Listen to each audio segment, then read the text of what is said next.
को कार्यक्रममा स्वागत छ।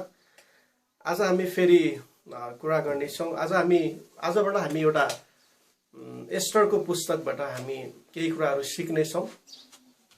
धेरैचोटि हामी जीवनका विभिन्न समस्याहरूसँग सङ्घर्ष गरिरहेका हुन्छौँ।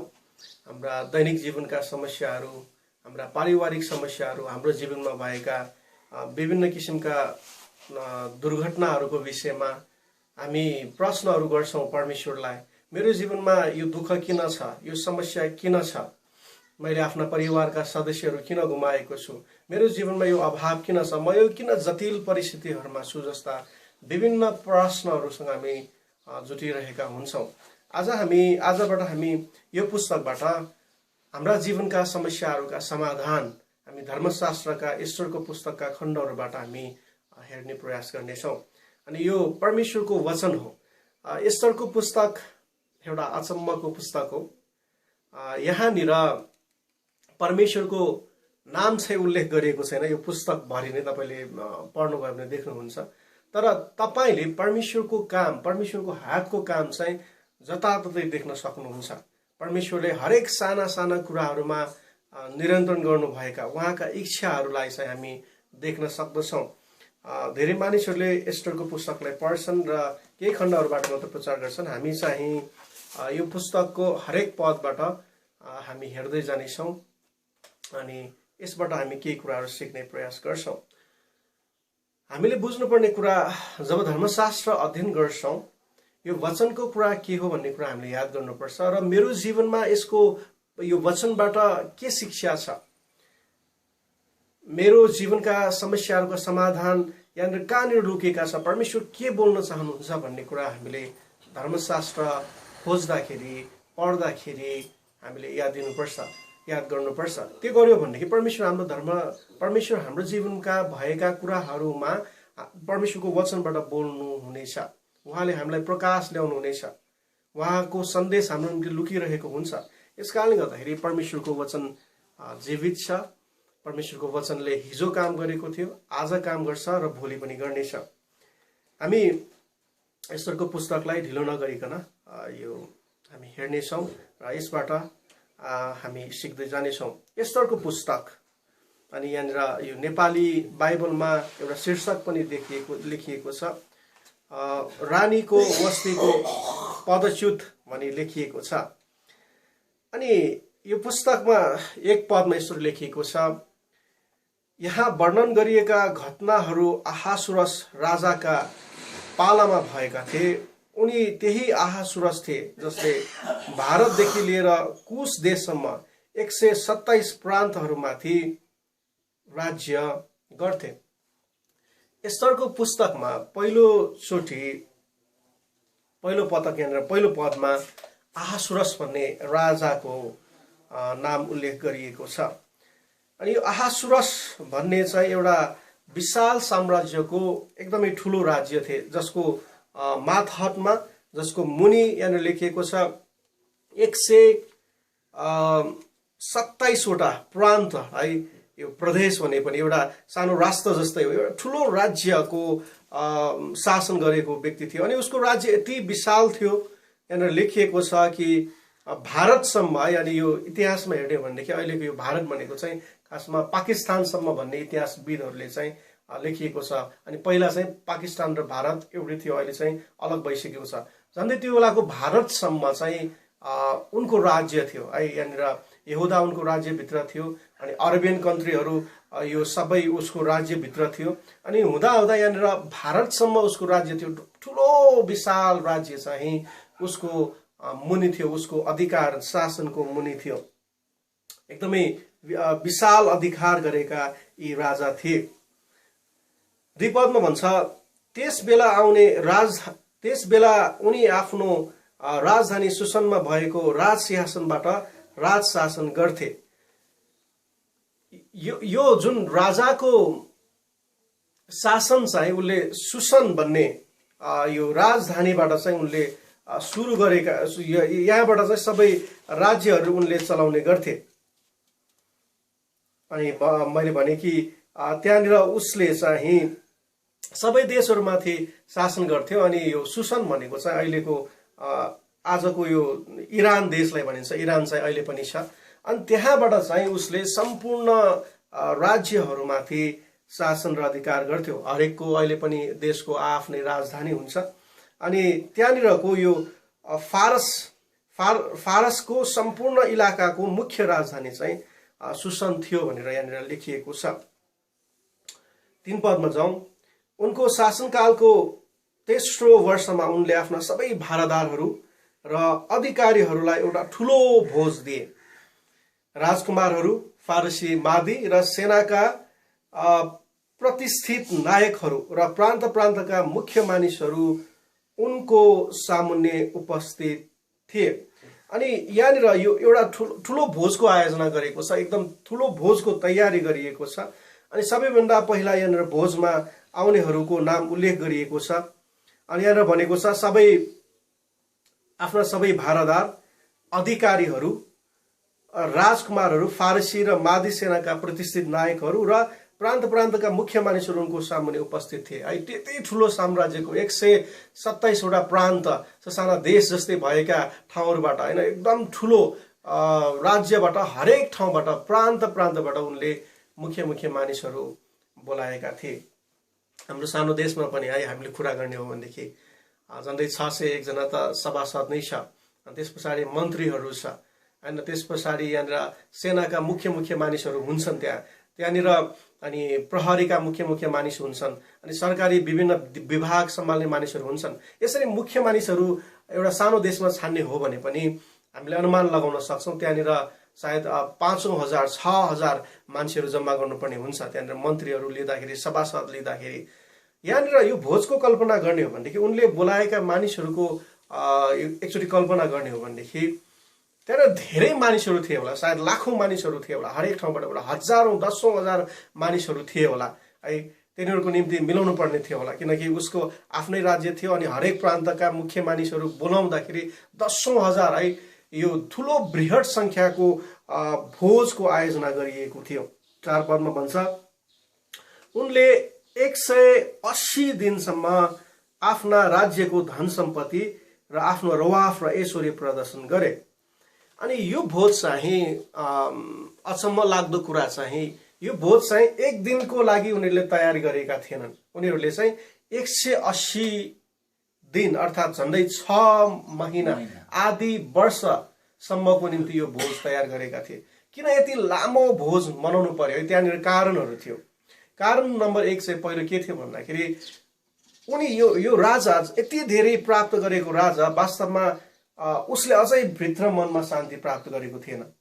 उसले अझै राज्यहरूमाथि अधिकार जनाउन चाहन्थ्यो, उसको अझै नाम फैलेको उनी चाहन्थ्यो, उसले अझै ग्रीस देशमाथि अधिकार जमाउन चाहन्थ्यो। यसकारणले गर्दाखेरि यो 6 महिनाभित्र त्यहाँनिर योजना बनाउनु पर्ने, यहाँनिर सल्लाह गर्नुपर्ने, युद्धका रणनीति तयार गर्नुपर्ने कुराहरू, धेरै कुराहरू थिए। यसकारणले गर्दाखेरि त्यो बेलामा खानपिनको साथमा युद्धका योजनाहरू पनि तयार गरिन्थ्यो। दोस्रो कुरा, उनी यो देखाउन चाहन्थे कि म चाहिँ शक्तिले भरिपूर्ण राजा हुँ, म चाहिँ अधिकारले परिपूर्ण राजा हुँ, मेरा धेरै धन सम्पत्तिहरू छन्, मेरो ऐश्वर्य हेर, मेरो घर हेर, मेरा मानिसहरू हेर, मेरा पत्नीहरू हेर हैन। यी सबै कुरा उनलाई मानिसहरूलाई देखाउन चाहन्थे ताकि अरू प्रान्तका मानिसहरूले तिनको आदर गर्न सकोस्, ताकि अब हुनेवाला युद्धमा चाहिँ अरू अधिकारीहरूले, राजकुमारहरूले चाहिँ उसलाई सहजै समर्थन गरेको होस् भन्ने उनी चाहन्थे। उनी यो देखाउन चाहन्थे कि म तिमीहरूलाई त्यो युद्धको निम्ति चाहिने सबै थोकहरू दिनको निम्ति म योग्यको छु, मसँग सबै कुराहरू छ। तिमीहरूलाई चाहिने धन, तिमीहरूलाई चाहिने हतियार, तिमीहरूलाई चाहिने घोडा, तिमीहरूलाई चाहिने रथ, सबै कुरा म दिनको निम्ति मसँग प्रशस्त छ भन्ने कुरा उनी मानिसहरूलाई देखाउन चाहन्थे। हामीले सिक्नुपर्ने अब केही कुराहरूमा हामी जानेछौँ। पहिलो कुरा, हामी अहासुरसको जीवनमा देख्न सक्दछौँ कि उनी आफ्नो स्वार्थ पूरा गर्नको निम्ति उनीले सबै कुरा प्रयोग गरिरहेका थिए। पहिलो कुरा, यहाँनिर 180 दिनसम्मको भोजमा यहाँनिर धेरै ठुलो रकमको पैसाको खर्च हुनेवाला थियो हैन। त्यहाँनिर राजकुमारहरूलाई खुवाउनको निम्ति, अधिकारीहरूलाई खुवाउनको निम्ति सामान्य बोझ हुँदैन। त्यहाँ हरेक किसिमका खानेकुराहरू हुनुपर्छ। यहाँ 2-4 जना कुरा छैन, हजारौं मानिसहरूलाई खुवाउनु पर्ने छ, पियाउनु पर्ने छ। यस कारणले गर्दाखेरि एकै दिनमा एउटा सानो भोजमा है हामीले 500 जना मान्छेलाई खुवाउनु पर्यो भने पनि एउटा विवाह भोजमा पनि कति खर्च हुन्छ। अनि यहाँनिर चाहिँ सायद करोडौं, एक किसिमले अर्बौं रुपियाँ खर्च हुनेवाला थियो भोजमा या भोजको तयारीमा, यहाँनिर दिनुपर्ने उपहारहरूमा। अनि यो पैसा कसले तिर्ने? राजाले तिर्ने हुन त राजाले तिर्थ्यो, तर कहाँबाट तिर्थ्यो है? यो चाहिँ जनताहरूबाट उठाएको करबाट चाहिँ तिरिन्थ्यो। त्यहाँनिरको यो पहिलाको इतिहासलाई अध्ययन गर्ने हो भनेदेखि त्यहाँनिर मानिसहरू चाहिँ त्यति धेरै धनी थिएनन् है। मानिसहरूबाट कर लिन्थ्यो अनि राजाले चाहिँ आफ्नो यसरी ढुकुटी भर्नको निम्ति, आफ्नो इच्छा अनुसार चलाउनको निम्ति प्रयोग गर्थ्यो। यो युद्धमा, जुन अब हुनेवाला युद्धमा कति धेरै मानिसहरू मारिन्छ होला है। एउटा यो सानो युद्ध भयो भनेदेखि, एउटा द्वन्द भयो भनेदेखि धेरै मानिसहरूले जीवन गुमाउँछ। त्यहाँनिर युद्धमा जाँदाखेरि त्यहाँनिर यो प्रतिपक्षी देशमा मानिसहरू मारिन्छ अनि आफ्ना सैनिकहरू धेरैजनाले आफ्ना आमा बाबु गुमाउनेछन्। अनि यी कुराहरू चाहिँ राजाले वास्ता गरिरहेको थिएन। उनले चाहेका थिए अझै मेरो साम्राज्य ठुलो भएको होस्। उनले अरूको दुःखको विषयमा वास्ता गरिरहेको थिएन, अरूले ज्यान गुमाउनु पर्ने कुराहरूमा वास्ता गरेको थिएन, तर उनले आफ्नो महिमा र प्रताप प्राप्त गर्न चाहिरहेका थिए। त्यस्तै प्रकारले हामी पनि धेरैचोटि अरूको विषयमा वास्ता गर्दैनौँ है। मेरो खुसी, मेरो आनन्द, अरूले दुःख पाओस्, म चाहिँ आनन्द पाउनुपर्छ, मेरो चाहिँ सम्पत्ति बढ्नुपर्छ, मेरो चाहिँ नाम कहलिनुपर्छ। हामीलाई येशू ख्रीष्टले फरक तरिकाले सिकाउनुहुन्छ। यदि तिमीहरू ठुलो हुन चाहन्छौ भनेदेखि तिमीहरू सबैको सेवक हुनुपर्छ। जो चाहिँ अझ माथि जान चाहन्छ त्यो सबैको दास हुनुपर्छ। जसरी म आए, जसरी म चाहिँ सेवा पाउनको निम्ति होइन, तर सेवा दिनको निम्ति, सेवा गर्नको निम्ति आए, तिमीहरू पनि त्यसरी नै जीवन जिउनुपर्छ भनेर ख्रीष्ट येशूले सिकाउनु भयो। हामीले हाम्रो जीवनको सिद्धान्त, यदि वास्तवमै हामीले आत्मामा आनन्द पाउन चाहन्छौँ भनेदेखि हाम्रो जीवनको सिद्धान्त कुनै कुराहरू प्राप्त गर्ने होइन, कुनै कुराहरू दिने हुनुपर्दछ। सेवा प्राप्त गर्ने होइन, तर सेवा दिने हुनुपर्छ। किनकि परमप्रभु परमेश्वर यस्तै प्रकारको परमेश्वर हुनुहुन्छ। यो अहासुरस राजा चाहिँ यहुदी थिएन है, फारसका राजा थिए। उनी चाहिँ यहुदी परमेश्वर यहोवा परमेश्वरको सेवा गर्दैनथे, अर्कै देवताको सेवा गर्दथे। तर हामीले सेवा गरेको परमेश्वर चाहिँ फरक किसिमको परमेश्वर हुनुहुन्छ। उहाँ स्वर्गका कुराहरू छोडेर, आफ्नो अधिकार छोडेर, शासन छोडेर मानिसहरूलाई आनन्द दिनको निम्ति यस संसारमा आउनुभयो। अहासुरस अधिकार प्राप्त गर्नको निम्ति उनीहरूले मानिसहरूलाई युद्धको निम्ति तयार गरे, मर्नको निम्ति, मार्नको निम्ति तयार गरे अनि आफू चाहिँ सिंहासनमा बसेर त्यहाँनिर बसेर शासन गरिरहेको थियो। तर येशू ख्रीष्ट फरक किसिमको राजा हुनुहुन्छ। उहाँ मानिसहरूलाई जित्नको निम्ति आउनुभयो, मानिसको हृदयलाई जित्नको निम्ति आउनुभयो, मानिसमा भएका पाप स्वभावलाई मेटाउनको निम्ति आउनुभयो, अनन्त जीवन दिनको निम्ति आउनुभयो। तर त्यसको नेतृत्व उहाँ आफैले गर्नुभयो। जब उहाँ आउनुभयो तब उहाँ साधारण भइकन आफूसँग भएका कुराहरू, सबै कुराहरू छोडेर आउनुभयो। यसको निम्ति सबैभन्दा पहिला जीवन दान गर्ने है, आफ्नो रगत बगाएर उद्धार गर्ने येशू ख्रीष्ट हुनुहुन्थ्यो। संसारका राजा र परमेश्वरमा, स्वर्गीय राजा, हाम्रा राजामा धेरै फरक छ। येशू ख्रीष्ट कमाराको रूप धारण गरेर फिलिपी 2 अध्यायमा भन्दछ कि सम्पूर्ण अधिकारहरू छोडेर उहाँ आउनुभयो। स्वर्गको वैभव, अधिकार, स्वर्गदूतहरूले गर्ने आराधना, यी सबै कुराहरू छोडेर एउटा साधारण, एउटा गरिब परिवारमा, एउटा सामान्य परिवारमा, एउटा मध्यम परिवारमा उहाँ जन्म लिनुभयो। अनि मानिसहरूलाई जीवन दिनको निम्ति उहाँसँग भएका सबै कुराहरू उहाँले त्याग गर्नुभयो। स्वर्गीय राजा र सांसारिक राजाको तुलना हेर्नुहोस्।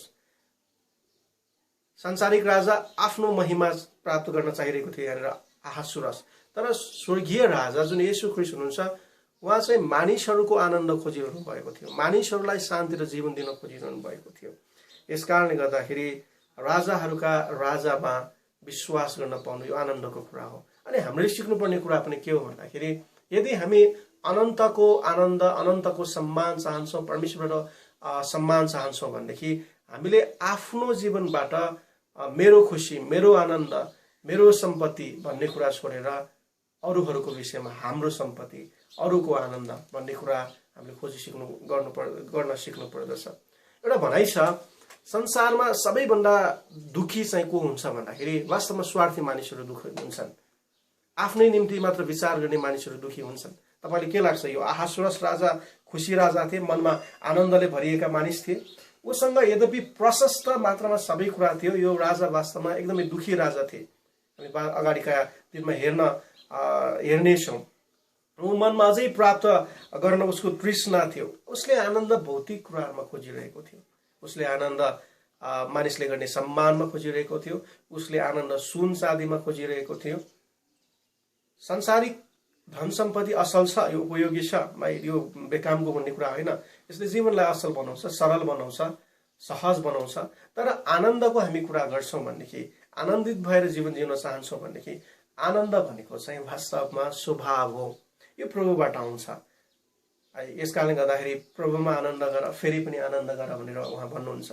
आनन्द एउटा नयाँ स्वभाव हो। हामी कुनै कुरा प्राप्त गर्नको निम्ति आनन्द होइन, आनन्दित भएर सबै कुरा गर्नुपर्छ। आनन्द मेरो स्वभाव हो भन्ने कुरा हामीले जान्नुपर्छ। यो कसरी स्वभाव हो भनेर भन्न सक्छौँ? जब हामी परम प्रभुलाई ग्रहण गर्छौँ, जब राजाहरूका राजालाई, उहाँका स्वभावलाई हामी धारण गर्छौँ।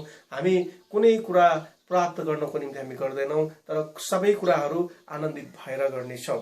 यसमा धेरै ठुलो अन्तर छ। यस कारणले गर्दाखेरि जीवनमा आनन्दित हुने हो भनेदेखि सेवा पाउने जीवनमा आनन्दित हुने सूत्र होइन, तर सेवा गर्ने जीवनमा आनन्दित हुने सूत्र हो। सांसारिक कुराहरूको पछि लाग्यौँ भनेदेखि, त्यसलाई हामीले आनन्दको केन्द्रबिन्दु बनायो भनेदेखि त्यसले कहिले पनि दिँदैन। तर आनन्द हामीले प्रभुबाट पाउन सिक्नु पर्दछ।